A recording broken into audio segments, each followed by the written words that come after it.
बिस्मिल्लाहिर्रहमानिर्रहीम। अस्सलामुअलैकुम नाज़रीन मोहतरम, आप देख रहे हैं आज तक न्यूज़ और मैं हूं समी। इससे पहले आप इस मिशन की 27 इकसात सुन चुके हैं और अब किस नंबर 28 मुलाहिजा फरमाएं। कौन है, क्या बात है? समीना ने दरवाजे के करीब पहुंचकर पूछा। उसके ज़हन पर हल्का सा खौफ तारी होने लगा था। दरवाज़ा खोलो, मैं तुम्हारे लिए चाय लेकर आया हूँ, बाहर से कहा गया। ये इक्कू की आवाज़ थी। चाय? समीना के लहजे में हैरत थी। उसने इधर उधर देखा। ये कमरा ऐसा नहीं था कि वो दरवाजा बंद करके महफूज रह सकती। वो दरवाजा ना भी खोलती तो वो लोग दरवाजा या खिड़की तोड़कर आसानी से अंदर आ सकते थे। वो चलने में सोचती रही, फिर उसने आगे बढ़कर दरवाजे का बोल्ट गिरा दिया। दूसरे हाथ से उसने अपने कमीज के गिरेबान को करीब से मुट्ठी में जकड़ रखा था। उसने जैसे ही बोल्ट गिराया, दूसरी तरफ से हैंडल घुमाकर दरवाजा खोल दिया गया। समीना 2 कदम पीछे हट गई। इक्कू वाकई चाय लेकर आया था। वो उसकी तरफ देखता हुआ कमरे में आ गया और मुतजस्सिस नजरों से इधर उधर देखने लगा। उस्ताद ने कहा था कि तुम्हें चाय दे दी जाए। इस वाक़े ने तुम्हारे ज़हन को बुरी तरह झंझोड़ कर रख दिया होगा। लो, चाय पी लो। इक्कू ने कमरे में दाखिल होकर चाय का कप छोटी टेबल पर रख दिया और समीना की तरफ देखने लगा। माजा गुजर कहाँ है? मैं उससे बात करना चाहती हूँ, समीना ने कहा। वो तो चला गया, कल दिन में किसी वक्त आएगा, इक्कू ने जवाब दिया। क्या ये कोठी उसकी नहीं है? समीना ने पूछा। ये कोठी उसी की मलकियत है, अभी हाल ही में तो बनाई है, इक्कू ने कहा। लेकिन वो यहाँ ज्यादा नहीं रहता। ये उसका सबसे महफूज और खुफिया ठिकाना है, जिसके बारे में उसके सिर्फ चंद नहायत काबिल भरोसा आदमियों को ही इल्म है। शारक के चक्कर ने उसे परेशान कर दिया है। वो उसी सिलसिले में गया है। कल दिन में किसी वक्त आ जाएगा। कोई बात करनी हो तो मुझसे कर लो। नहीं, वो कल आ जाएगा तो मैं उससे बात कर लूंगी, समीना ने जवाब दिया। ठीक है, ये चाय पी लो और दरवाजा अंदर से बंद मत करना, इक्कू ने कहा। क्यों? समीना ने उसे घूरा। बस कह दिया ना कि तुम दरवाजा अंदर से बंद नहीं करोगी। तुम्हें कोई खा तो नहीं जाएगा, और वैसे भी इस वक्त कोठी में मेरे सिवा कोई नहीं है। एक चौकीदार है, वो गेट से इधर उधर नहीं होता। और हाँ, एक और बात बता दूं, यहाँ से फरार होने की कोशिश मत करना। कंपाउंड में खूनख्वार कुत्ते घूम रहे हैं। अगर उन्होंने तुम्हें चीर फाड़ दिया तो। इक्कू ने मैंने खेज अंदाज में जुमला अधूरा छोड़ दिया और समीना की तरफ देखता हुआ बाहर निकल गया। समीना कुछ देर तक अपनी जगह पर खड़ी रही, फिर वो दरवाजा भीड़ कर पलंग के किनारे पर बैठ गई और कप उठाकर चाय की चुस्कियां लेने लगी। वो इस वक्त वाकई चाय की तलब महसूस कर रही थी। चाय पीते उसके ज़हन में तरह तरह के ख्यालात आने लगे। सूरत-ए-हाल उसके सामने नहायत वाज़ेह थी। वो फैसलाबाद पुलिस को मतलूब थी। यहाँ भी उसके बाप की रिपोर्ट पर पुलिस उसे तलाश कर रही थी।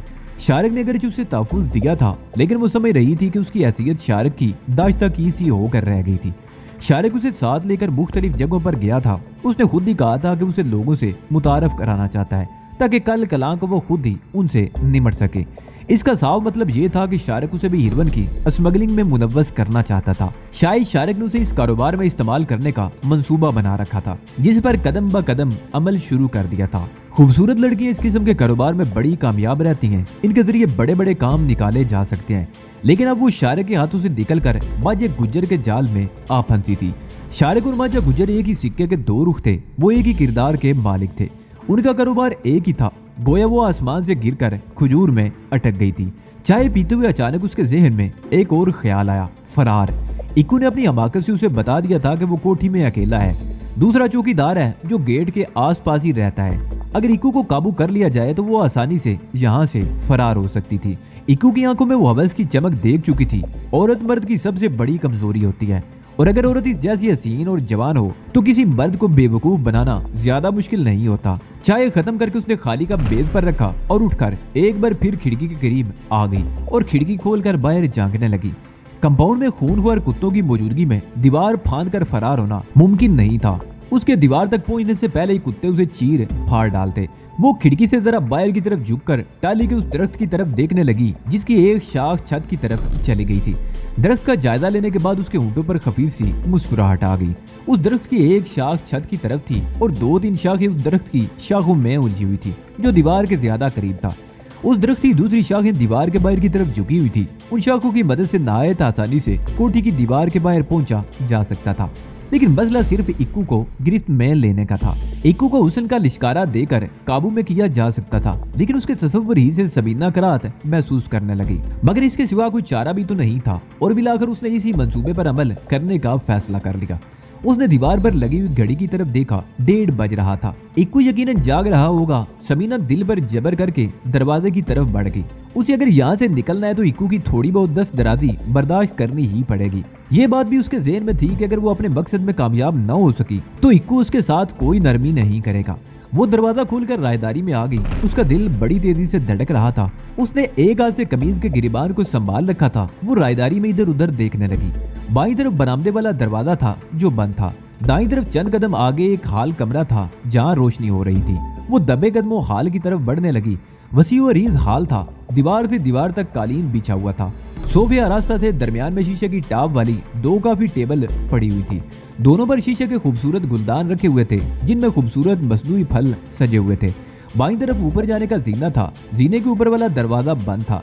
दाईं तरफ एक सोफे पर इक्कू नीम दराज सिगरेट के कश लगा रहा था। उसने शायद अभी तक समीना को नहीं देखा था।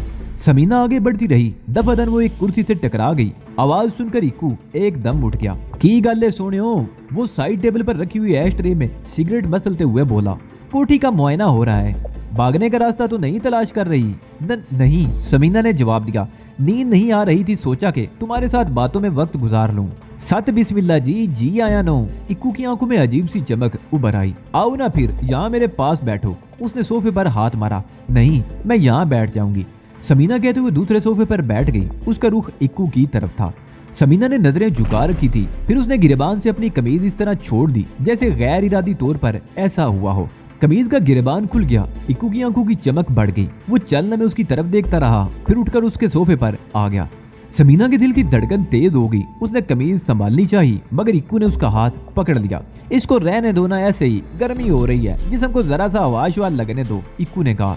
समीना का जिस्म ओले ओले कांपने लगा। खिड़कियों के पर्दे हटे हुए थे और बाहर चौकीदार भी गश्त कर रहा होगा। अगर वो इस तरफ आ गया तो फिर चलो उस कमरे में चलते हैं, वहाँ एयर कंडीशन भी लगा हुआ है, इक्कू ने कहा और उसे हाथ से पकड़कर सोफे से उठा दिया और सामने वाले एक दरवाजे की तरफ बढ़ गया। यह माजे गुजर का खास कमरा है। दरवाजा खोलकर अंदर दाखिल होते हुए इक्कू ने बत्ती जला दी और एयर कंडीशन भी ऑन कर दिया। कमरे में शानदार डबल बेड बिछा हुआ था। बिस्तर पर सुर्ख रंग की एक लंबी डोरी पड़ी हुई थी जिसके दोनों सिरों पर रंगीन दस्ते लगे हुए थे। ये रस्सियां आमतौर पर कम सिन लड़कियां खेल के दौरान फांदने के लिए इस्तेमाल करती थी। ये रस्सी देखकर समीना की आंखों में चमक सी उभर आई। ये रस्सी माजे गुजर की बेटी की है, कल गांव जाते हुए यहीं भूल गई थी, इक्कू ने कहते हुए रस्सी एक तरफ हटा दी और समीना को बाजू से पकड़कर बिस्तर पर बैठ गया। सोनियो, अब ये मूंछें उतार दो ना, इतने खूबसूरत चेहरे पर ये नकली मूंछें अच्छी तो नहीं लगती, इक्कू ने कहा और फिर खुद ही उसके ऊँटों से मूंछें उतार कर एक तरफ फेंक दी। समीना के लिए यह आखिरी मौका था। उसने पलंग के किनारे पड़ी हुई रस्सी पकड़ ली और फिर इक्कू ने जैसे उसे दबोचना चाहा, वो बड़ी फुर्ती से लूट लगाकर एक तरफ हट गई और फिर दूसरे हिले में उसने रस्सी को दोनों हाथों में पकड़कर इक्कू की गर्दन में लपेट दिया और उसे पूरी कुव्वत से बल देने लगी। इक्कू पलंग पर बुरी तरह मचल रहा था लेकिन रस्सी पर समीना की गिरफ्त खासी मजबूत थी और अब वो चंद सेकंड पहले वाली समीना नहीं रही थी जो खौफ से थर थर कांप रही थी। अब वो एक नई समीना थी जिसके चेहरे पर बेपनाह दरिंदगी थी। उसने ये फैसला कर लिया था कि इन दरिंदों में रहना है तो उसे भी दरिंदा बनना पड़ेगा। वो इन लोगों के हाथों खिलौना बनकर नहीं रहना चाहती थी। वो पूरी कुव्वत से रस्सी को बल देती चली गई। अब उसे इसकी भी परवाह नहीं थी कि इक्कू जिंदा बचेगा या मर जाएगा। इक्कू बुरी तरह हाथ पैर मार रहा था। उसके मुंह से खरखराहट की अजीब सी आवाजें निकल रही थी। फिर उसकी मुजाहमत कमजोर होती चली गई और मिलाकर वो बेहिस्सो हरकत हो गया। समीना ने एक जोरदार झटका देकर उसे छोड़ दिया। इक्कू की आंखें हलकों से उबल पड़ी थी और जबान बाहर को निकल आई थी। उसका चेहरा बहुत ही खौफनाक हो गया था। समीना का सांस फूल गया था। जिंदगी में पहली बार इस खौफनाक तरीन मरहले से गुजरना पड़ा था। अपने आप को बचाने के लिए उसे एक आदमी को मौत के घाट उतारना पड़ा था। अब ये बात भी उसकी समझ में आ गई कि लोग एक दूसरे को क्यों और किस तरह कत्ल करते हैं। कोई अपनी दौलत बचाने के लिए किसी को मौत के घाट उतार देता है और कोई अपनी जान बचाने के लिए किसी और की जिंदगी का चिराग गुल कर देता है। समीना कुछ देर वहां खड़ी अपने बेरब तनफ्फुस पर काबू पाने की कोशिश करती रही। फिर उसने इक्कू की लाश की तरफ देखा और अपनी कमीज का वायद बटन बंद करती हुई दरवाजा खोलकर हाल में आ गई और तेज तेज कदमों से दीना की तरफ बढ़ने लगी। एक कुर्सी पर कोई चादर पड़ी देखकर वो एक लम्हे को रुकी। उसने चादर उठाई और दबे कदमों जीना चढ़ने लगी। जीने के इख्तिताम वाले दरवाजे की दूसरी तरफ एक कमरा था जिसमें काठ कबार भरा हुआ था।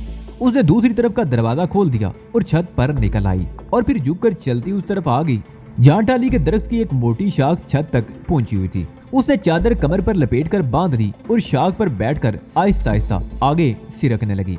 उसके दिल की धड़कन एक बार फिर तेज हो गई। यह खौफ दामनगीर था कि अगर नीचे गिर गई तो खूनख्वार कुत्ते आवाज सुनकर उसकी तरफ आ जाएंगे और उसे चीर फाड़ डालेंगे। बेशुमार छोटी छोटी शाखों की वजह से उसे आगे बढ़ने में दुश्वारी पेश आ रही थी, लेकिन मिलाकर वो उस जगह पहुंच गई जहां दूसरे दरख्त की शाखें उससे उलझी हुई थी।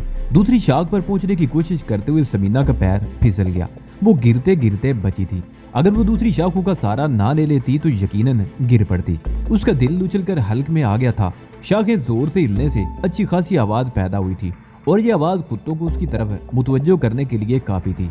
आवाज सुनते ही कुत्ते घुर्राते उसकी तरफ आ गए। समीना को सीने में अपना सांस रुकता हुआ महसूस होने लगा। वो बड़ी मुश्किल से अपने आप को संभाले हुए थी। शाखों की आवाज सुनकर कुत्ते मुंह ऊपर उठाकर भौंकने लगे। समीना संभल संभल कर आगे बढ़ने की कोशिश कर रही थी। कुत्ते मुंह ऊपर उठाए मुसलसल भौंक रहे थे।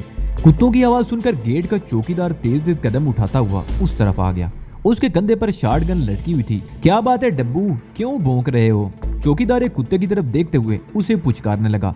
कुत्ते बदसूर ऊपर मुंह उठाए भौंकते जा रहे थे, साथ ही वो उछल रहे थे जैसे शाखों तक पहुंचने की कोशिश कर रहे हो। ओए ऊपर तुम्हारा बाप बैठा हुआ है क्या? चौकीदार ने कुत्ते को डांटा और फिर खुद भी ऊपर देखने लगा। समीना इसी दौरान उस शाख पर पहुंच गई थी जो दीवार से बाहर को निकली हुई थी। चौकीदार ने उसे देख लिया था। ओए कौन हो तुम? चोर चोर, ठहर जा, अभी बताता हूँ तुम्हें। समीना के दिल उछलकर हल्क में आ गया। उसने झुककर देखा, चौकीदार कंधे पर लटकी हुई शॉटगन उतार रहा था। समीना बड़ी फुर्ती से शाख से लटक गई। इधर उसने छलांग लगाई, उधर फिदा धमाके की आवाज से गूंज उठी।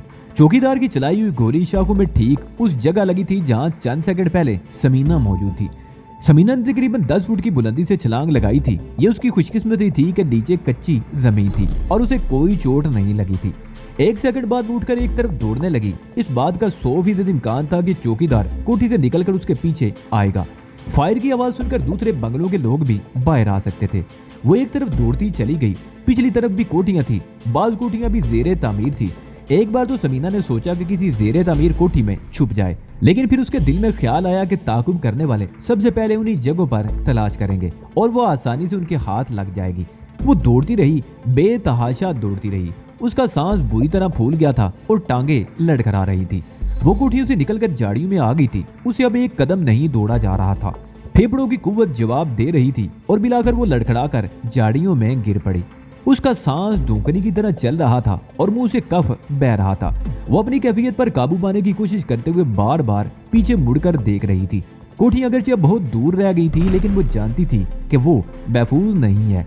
उसे तलाश करने वाले यहाँ तक भी पहुंच सकते थे। 2 मिनट बाद जब वो अपनी हालत पर किसी हद तक काबू पा चुकी तो झाड़ियों से निकलकर एक बार फिर दौड़ने लगी और फिर यकायक रुक गई। उसके सामने रेलवे लाइनें थी। उसने रुक कर इधर उधर देखा और फिर तेज तेज कदम उठाती हुई रेलवे लाइनों की तरफ चलने लगी। रात के 2:30 बज चुके थे। यह अटारी की तरफ जाने वाली रेलवे लाइन थी। हर तरफ सन्नाटा था। वो इधर उधर देखती हुई लाइनों के दरमियान चलती रही। रेलवे लाइनों के ढलान के नीचे वो सड़क थी जो एक तरफ अचरा और दूसरी तरफ गुलबर्ग की तरफ चली गई थी। वो नहर गुलबर्ग वाली सड़क के साथ साथ थी। उसे सड़क पर 1-2 गाड़ियां जाती हुई नजर आई थी। वो रेलवे लाइन से उतरकर सड़क पर जाना ही चाहती थी, फिर उसने इरादा बदल दिया। सड़क पर वो आसानी से पकड़ी जा सकती थी। वो लाइनों में खड़ी इधर उधर देखने लगी और फिर दफतन उसकी आंखें चमक उठी। उसे आखिरी पटरी के साथ एक छोटा सा कैबिन नजर आया था। वो तेज तेज कदम उठाती हुई कैबिन के करीब पहुंच गई। कैबिन एक तरफ से खुला हुआ था और गालबन लाइनों पर काम करने वाले यहाँ अपना सामान वगैरह रखते होंगे या किसी और मकसद के लिए इस्तेमाल होता होगा, लेकिन इस वक्त कैबिन खाली था। समीना ने इधर उधर देखा और फिर कैबिन में घुस गई। कैबिन ज्यादा बड़ा नहीं था, जमीन हमवार थी बल्कि रेत बिछी हुई थी। समीना ने कमर पर लिपटी हुई चादर खोल ली और कैबिन की दीवार से टेक लगाकर बैठ गई। कैबिन की लंबाई चौड़ाई इतनी ज्यादा थी कि वो दीवार से टेक लगाकर टांगे तो फैला सकती थी, लेकिन पूरी तरह लेट नहीं सकती थी। समीना ने अपने ऊपर चादर लपेट ली और आंखें बंद करके लंबे लंबे सांस लेने लगी। उसका दिमाग बुरी तरह चकरा रहा था। पहले तो वो नादानिस्ता तौर पर शारिक के जराइम में उसकी शरीक रही थी, लेकिन अब बराह रास्त खुद एक संगीन जुर्म में मुलव्वस हो गई थी। उसने एक आदमी को मौत के घाट उतार दिया था और वो आदमी भी माझे गुज्जर का आदमी था जो खुद एक छटा हुआ बदमाश और मुनशियात का स्मगलर था। उसका एक बाकायदा गिरोह था। वो उसकी तलाश में पूरे शहर की खाक छान डालेंगे। माझे गुज्जर के बारे में शारिक उसे बता चुका था। दोनों गिरोह एक दूसरे के कई आदमी मार चुके थे। मामूली बातों पर मुखालिफ गिरोह के किसी आदमी को मौत के घाट उतार देना उन लोगों के लिए मामूली बात थी।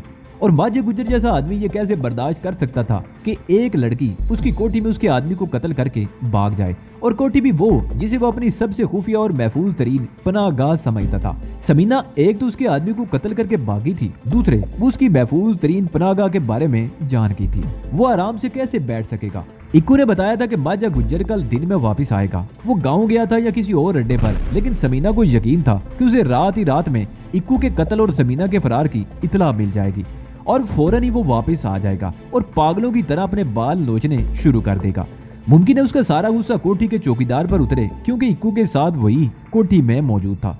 समीना सोच रही थी कि शारिक जख्मी होने के बाद वहां से भागकर कहां गया होगा। मजंग वाले अड्डे पर तो जाने का सवाल ही पैदा नहीं होता था। वो किसी दूसरे अड्डे पर भी नहीं जा सकता था, क्योंकि उसके तमाम अड्डे माजे गुज्जर की नजरों में थे। वो एक एक जगह उसे तलाश करेगा। शाम नगर वाले मकान के बारे में शारिक ने बताया था कि वो सबसे ज्यादा महफूज है। उस मकान के बारे में उसके अपने आदमियों से भी किसी को मालूम नहीं था। मुमकिन है वो वहीं गया हो, लेकिन वो जख्मी था। उसे न जाने कहां गोली लगी थी। अब समीना को यह भी पता नहीं था कि वो जिंदा भी था या नहीं। हो सकता है वहां से भागने के बाद कहीं गिर गया हो, खत्म हो गया हो, या उसे बेहोशी की हालत में किसी ने हॉस्पिटल पहुंचा दिया हो। लेकिन सवाल ये था कि वो खुद कहां जाए। क्या शाम नगर वाला मकान उसके लिए महफूज रहेगा? समीना यही सब कुछ सोचती रही और बिलाखिर नींद के बोझ से उसकी पलकें झुकने लगी और वो लकड़ी के उस कैबिन में आड़ी तिरछी पड़ी सो गई। सुबह सूरज की पहली किरण के साथ ही समीना की आंख खुल गई। मशरिक से शुरू होने वाले सूरज की किरणें बराह रास्त उसके चेहरे पर पड़ी थी। वो कुछ देर आंखें मचमचाती हुई सोचती रही कि वो कहाँ है, और फिर रेलवे लाइनों पर नजर पड़ते हुए सब कुछ उसकी समझ में आ गया। उसने कैबिन से गर्दन निकालकर इधर उधर झांका। दूर सामने दो आदमी मुखालिफ सिमत में जाते हुए नजर आए। उन दोनों के कंधों पर चमड़े के थैले टंगे हुए थे और हाथों में गज भर लंबे दस्तों वाली हथौड़ियां थी, और वो रेलवे लाइन को चेक करते हुए जा रहे थे। समीना कैबिन से बाहर आ गई। उसने चादर इस तरह लपेट ली कि उसका चेहरा भी छुप गया था, सिर्फ आंखें खुली थी। वो कुछ देर तक कैबिन की आड़ में खड़ी रही, फिर ढुलान से नीचे उतरने लगी। सड़क पर ट्रैफिक शुरू हो चुका था। सुबह सवेरे का वक्त था। प्राइवेट गाड़ियां और रिक्शे टैक्सियां सड़क पर से गुजर रही थी। ढुलान पर से उतरते उसके दिल की धड़कन तेज हो रही थी। दिल में हल्का सा खौफ अब भी मौजूद था कि अगर किसी ने उसे देख लिया। वो इससे आगे नहीं सोच सकी थी। वो रेलवे लाइन से उतरकर सड़क पर आ गई और खौफजदा सी नजरों से इधर उधर देखने लगी। उसके करीब से गाड़ियां गुजर रही थी, मगर किसी ने उसकी तरफ तवज्जो नहीं दी थी। फिर एक खाली रिक्शा आते देखकर समीना ने उसे रोक लिया। वो रिक्शे में बैठ तो गई, लेकिन उसे पता नहीं था कि जाना कहाँ है। कहाँ जाना है जी? रिक्शे वाले ने पूछा। लोहारी गैर इरादी तौर पर समीना के मुंह से निकला। रिक्शा मुड़कर नहर के किनारे बाईं तरफ वाली सड़क पर दौड़ने लगा। उस तरफ कुछ आगे नहर के दाएं किनारे पर माजे गुज्जर की कोठी थी, जहां से समीना इक्कू को कत्ल करके भागी थी। रिक्शे को उस तरफ आते देखकर समीना के दिल की धड़कन अचानक ही तेज हो गई। वो ड्राइवर से कुछ कहना चाहती थी, मगर खामोश रही। उसकी परवरिश अगर इसे लाहौर में ही हुई थी, घूमती फिरती भी रही थी, लेकिन जाहिर है कि तमाम रास्तों के बारे में उसे मालूमात हासिल तो नहीं थी, इसलिए वो खामोशी बैठी रही। वो रिक्शे में बैठी नहर के दूसरे किनारे की तरफ देखती रही। माजे गुज्जर वाली कोठी के करीब पहुंची तो उसके दिल की धड़कन कुछ और तेज हो गई। कोठी के गेट के सामने पुलिस की एक गाड़ी खड़ी थी। एक कांस्टेबल भी गेट के सामने खड़ा था। समीना बड़ी मुश्किल से अपनी कैफियत पर काबू पाए हुए थी, और फिर जैसे ही रिक्शा कुछ आगे निकला, उसने इत्मीनान का सांस लिया। बिलाकर रिक्शा ऊपर माल पर पहुंच गया और बाईं तरफ मुड़कर तेज रफ्तारी से दौड़ने लगा। तकरीबन आधे घंटे बाद रिक्शा लोहारी चौक पर रुक गया। समीना की पतलून की जेब में कुछ रकम मौजूद थी। उसने 100 का एक नोट निकालकर ड्राइवर की तरफ बढ़ा दिया। खुले पैसे दें जी, अभी तो रिक्शा लेकर निकला हूँ, आप पहले ही सवारी हैं, मेरे पास तो 1 रुपया भी नहीं है। ड्राइवर ने 100 का नोट देकर कहा, रख लो, खुले मेरे पास भी नहीं है। समीना 100 का नोट उसके हाथ में थमाकर नीचे उतर आई। ड्राइवर हैरत से उसकी तरफ देखता रह गया। समीना तेज तेज कदम उठाती हुई पान वाली गली से निकलकर अनारकली में दाखिल हो गई और आगे बढ़ती रही। रिक्शे में बैठे उसके मुंह से गैर इरादी तौर पर लोहारी का नाम निकल गया था, और फिर उसने रास्ते ही में शारिक के दोस्त सोहेल के पास जाने का फैसला कर लिया। उसने सोचा था मुमकिन है शारिक भी यहीं आया हो। वो चंद मिनट में रेस्टोरेंट के सामने पहुंच गई। रेस्टोरेंट में रश था और सोहेल काउंटर के पास खड़ा था। वो खासा मसरूफ था। समीना ने करीब से गुजरते हुए एक लड़के को रोक लिया। वो जो आदमी काउंटर पर बैठा हुआ है ना, उससे कहो तुम्हें बाहर कोई बुला रहा है। समीना ने सोहेल की तरफ इशारा करते हुए लड़के को समझाया। लड़के ने रेस्टोरेंट में दाखिल होकर सोहेल को पैगाम दिया और बाहर की तरफ भी इशारा किया। सोहेल एक वेटर को काउंटर के करीब खड़ा करके बाहर आ गया। क्या बात है बीबी, आपको क्या काम है मुझसे? सोहेल ने पूछा। आपसे कुछ जरूरी बातें करना चाहती हूँ, मगर यहाँ सड़क पर खड़े खड़े नहीं, ऊपर चलें बैठकर। मेरा ख्याल है शारिक का हवाला मेरे तारुफ के लिए काफी होगा, समीना ने कहा। शारिक के नाम से सुहेल चौंके बगैर ना रह सका था। उस चादरपोश लड़की को देखकर उसके दिल में रजिया का नाम उभरा था। आप उस जीने से ऊपर चली जाइए, मैं कमरा खुलवाता हूँ, और अगर आपको जल्दी ना हो तो ऊपर आराम से बैठ जाइए, मैं अभी गाहकों से निमट कर आता हूँ, सुहेल ने कहा। ठीक है, मुझे कोई जल्दी नहीं, मैं इंतजार कर लूंगी, समीना कहते हुए रेस्टोरेंट वाले दरवाजे में दाखिल हो गई। उसने दरवाजा अंदर से बंद कर लिया और एहतियात से सीढ़ियां चढ़ने लगी। गाड़ी रिक्शे के सामने आते ही शारिक को किसी गड़बड़ का एहसास हो गया था, लेकिन इससे पहले कि वो कुछ समझ सकता, 3 आदमियों ने कार से उतरकर रिक्शे को घेरे में ले लिया था। एक आदमी ने समीना को पकड़कर रिक्शे से खींच लिया था और दूसरे ने शारिक को। उन तीनों के हाथों में पिस्तौल थे। उनका चौथा साथी कार के स्टीयरिंग के सामने बैठा हुआ था। उसी दौरान शारिक ने समीना को चीख कर एक तरफ दौड़ते हुए देखा। वो दिल ही दिल में दुआ मांग रहा था कि समीना उनके हाथ ना आए। दोनों में पिस्तौल के लिए कशमुकश जारी थी। पिस्तौल का रुख शारिक के सीने की तरफ था। अगर ट्राइगर दब जाता तो गोली शारिक के सीने में लगती, लेकिन शारिक ने उस शख्स की कलाई मरोड़ते हुए पिस्तौल का रुख अपनी तरफ से हटा दिया। अब पिस्तौल का रुख उसके हरीफ की तरफ था। शारिक ने उसके एक हाथ को जोरदार झटका दिया। उस शख्स की उंगली पिस्तौल के ट्राइगर पर थी। हाथ को जोरदार झटका लगने से ट्राइगर दब गया और गोली उसकी पेशानी पर लगी और वो मुंह से आवाज निकाले बगैर ढेर हो गया। शारिक ने करीबी कोठी की तरफ छलांग लगा दी। वो कोठी की दीवार पर चढ़ गया। उसने जैसे ही दूसरी तरफ छलांग लगाई, फिजा एक बार फिर फायर की आवाज से गूंज उठी। गोली दीवार पर ठीक उसी जगह लगी थी जहां चंद सेकंड पहले शारिक का हाथ था। बहुत बड़ी कोठी थी, वसी व अरीज कंपाउंड था। कोठी के 1-2 कमरे में रोशनी हो रही थी। शारिक पिछली तरफ भागता चला गया। फायरिंग की आवाज सुनकर एक आदमी किसी दरवाजे से बाहर निकला था। उसने शारिक को दौड़ते हुए देख लिया था और चीख कर दोबारा कमरे में घुस गया था। शारिक कोठी के पिछली तरफ दौड़ता चला गया। कोठी की पिछली दीवार भी ज्यादा ऊंची नहीं थी, लेकिन बाजू जख्मी होने की वजह से शारिक को यह दीवार फांदने में भी खासी दुश्वारी थी। दूसरी तरफ तंग सी गली थी। सामने वाली कोठियों की पुश्त उस तरफ थी।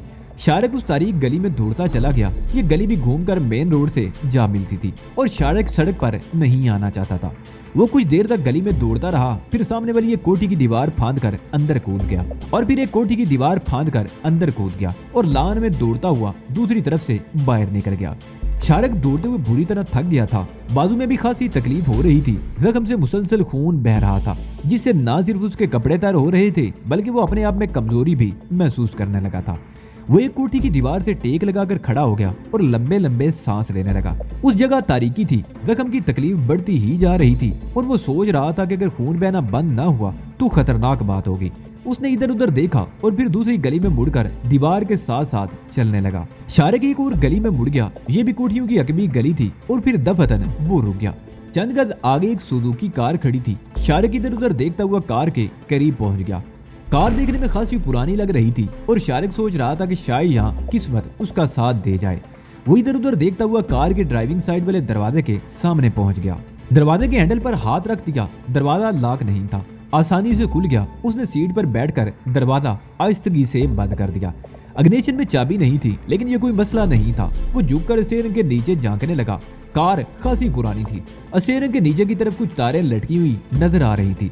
उसने टटोल कर 2 तारें जोरदार झटके से बाहर खींच ली और उनके नंगे सिरे जोड़ने लगा। शारिक को मायूसी नहीं हुई। चंद लम्हों की कोशिश के बाद इंजन स्टार्ट हो गया। शारिक संभल कर बैठ गया और फिर दूसरे ही लम्हे उसने गाड़ी को एक झटके से आगे बढ़ा दिया। शारिक गाड़ी को ऐसी सड़कों पर चला रहा था जहां पुलिस से आमना सामना होने का ज्यादा अंदेशा नहीं था। गाड़ी बाकी बहुत खटारा थी। उसकी रफ्तार ज्यादा तेज नहीं हो सकती थी, लेकिन इस वक्त तो यह भी उसके लिए एक नेमत साबित हुई थी। गाड़ी चलाते हुए शारिक समीना के बारे में सोच रहा था और दिल ही दिल में दुआ मांग रहा था कि वो बचकर निकल गई हो। उसे यह अंदाजा लगाने में दुश्वारी नहीं थी कि वो माजे गुज्जर के आदमी थे जिन्होंने उसे उठाने की कोशिश की थी। उसने 2-3 दिन पहले माजे गुज्जर के डेरे पर छापा पड़वाकर पुलिस के हाथों उसके न सिर्फ 2 बंदे मरवा दिए थे, बल्कि उसे करोड़ों रुपए का नुकसान भी पहुंचाया था। माजा गुज्जर जख्मी नाग की तरह तिलमिलाया फिर रहा था। उसे माजा गुज्जर की तरफ से किसी कार्रवाई की तवक्को तो थी, लेकिन यह अंदाजा नहीं था कि वो उसे उठाने की कोशिश करेगा। शाहरुख को यह अंदाजा नहीं था कि वो आदमी कब से उसके पीछे लगे हुए थे, जिन्होंने मौका मिलते उसे घेरने की कोशिश की थी, लेकिन अपने मकसद में वो कामयाब नहीं हो सके थे। दफतन शारिक के दिल में एक और ख्याल उभरा, अगर समीना भागने में कामयाब होने की बजाय उनके हाथ लग गई हो तो? ये ख्याल बम के धमाके से कम नहीं था। समीना के इन मामला से कोई ताल्लुक नहीं था। वो एक शरीफ लड़की थी जो महज उसकी वजह से इस दलदल में फंसी हुई थी। वो माजे गुजर को भी अच्छी तरह जानता था। वो बेहद शफाक और बेरहम इंसान था। अगर समीना उसके हाथ लग गई तो ना उसकी इज्जत महफूज रहेगी और ना ही उसकी जिंदगी की जमानत दी जा सकती थी। सबसे बड़ी बात यह थी कि समीना मर्दाना भेस में थी और जब माजे गुजर पर इंकिशाफ होगा कि वो मर्द नहीं लड़की है तो समीना के बारे में बहुत कुछ समझ जाएगा और फिर समीना जैसी नाजुक अंदाम लड़की उसके 2-4 हाथ भी नहीं सह सकेगी। माजा गुजर सबसे पहले समीना से उसके खुफिया ठिकानों के बारे में मालूम करने की कोशिश करेगा और समीना उसके तमाम खुफिया ठिकानों के बारे में जानती थी। शाम नगर वाला मकान, सुहेल का रेस्टोरेंट और मासी मेरा का मकान। मासी मेरा का ख्याल आते ही शारिक की आंखों में चमक सी उभर आई थी। समीना उस मकान में सिर्फ चंद घंटों के लिए आई थी। वो भी शाम का वक्त था और 9 लखा उसे इस तरह घुमा फिरा कर लाया था कि समीना को ना तो वो रास्ते याद रहे होंगे और ना ही ये मालूम होगा कि वो मकान कहाँ पर वाक़ था। उसके बरक्स शाम नगर वाले मकान और सुहेल के रेस्टोरेंट की आसानी से निशानदेही की जा सकती थी। शारिक के ख्याल में यही एक महफूज जगह थी। ये ख्याल आते ही उसने गाड़ी का रुख मदन की तरफ मोड़ दिया। शारिक ये भी सोच रहा था कि समीना अगर वाकई माजे गुजर के हाथ लग गई है और उसने समीना को कोई नुकसान पहुंचाया तो वो उसे जिंदा नहीं छोड़ेगा। गाड़ी उसने मदंग चौक से पहले एक मोड़ पर छोड़ दी और तारीख गलियों में तेज तेज कदम उठाता हुआ आगे बढ़ने लगा। मदंग चौक पर तो रात गए तक रौनक रहती थी लेकिन ये गलियां सुनसान पड़ी थी। इस वक्त रात का तकरीबन 1 बजा था और जाहिर है इस वक्त किसी राहगीर से मिलने की तवक्को तो थी नहीं। अलबत्ता चौकीदार की निगाहों से बचने के लिए वो तारीकी का सहारा लेकर चल रहा था और बिलाकर मुख्तलिफ गलियों से होता हुआ मासी मेरा के मकान पर पहुंच गया। पहली मर्तबा घंटी बजाई तो 1 मिनट बाद अंदर पुख्ता सेन में कदमों की घसीटने की आवाज सुनाई दी। फिर दरवाजे के करीब ही से मासी मेरा की नींद में डूबी हुई आवाज सुनाई दी। कौन है? मैं हूँ मासी मेरा। शारिक, दरवाजा खोलो। शारिक ने दरवाजे की झुर्री से मुंह लगाकर सरगोशियाना लहजे में जवाब दिया।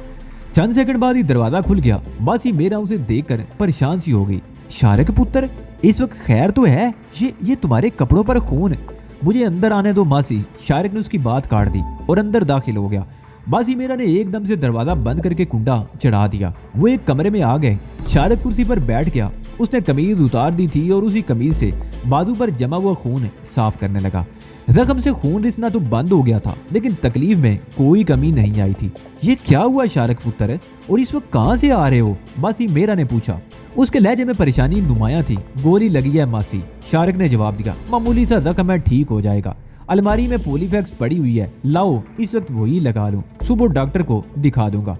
मासी मेरा ने अलमारी से पोलीफैक्स की ट्यूब निकाल कर दे दी। ये मरहम छोटे मोटे जख्मों या खराश वगैरह के लिए तो ठीक था मगर गोली के जख्म के लिए ज्यादा करामद साबित नहीं हो सकता था।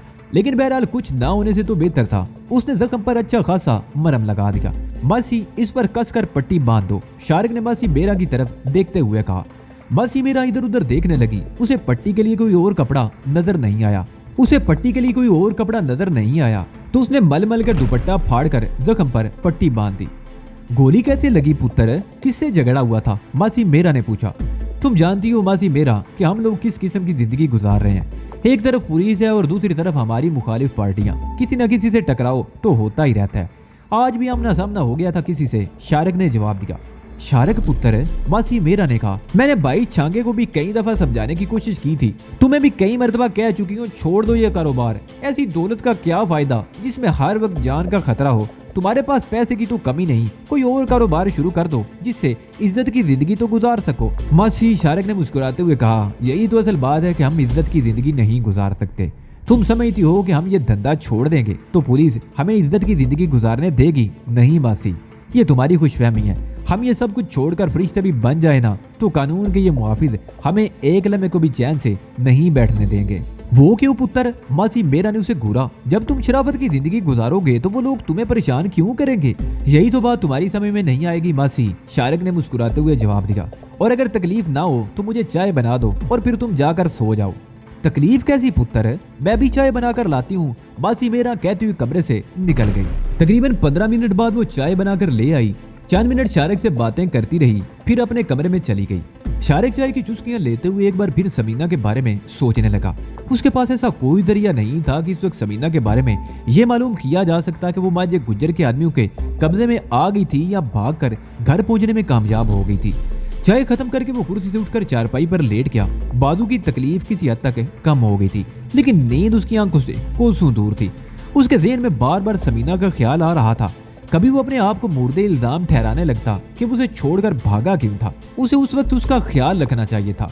रात अपने आखिरी पैर में दाखिल हो चुकी थी। सोचते सोचते उसका दिमाग दुखने लगा। यूं महसूस हो रहा था जैसे सर पर मनो बोझ डाल दिया गया हो। असाब में शदीद तनाव सा पैदा हो गया था। उसने अपने जिस्म को ढीला छोड़ दिया और आंखें बंद कर ली और मिलाकर वो नींद की आगोश में पहुंच गया। शारक गहरी नींद में था। उसे यूं लग रहा था जैसे वो कोई ख्वाब देख रहा हो और कोई उसे आवाजें दे रहा हो। बड़ी ममता और चाशनी थी उस आवाज में। शारक पुत्र है, उठो, दिन चढ़ आया है और देखो ये कौन आया है।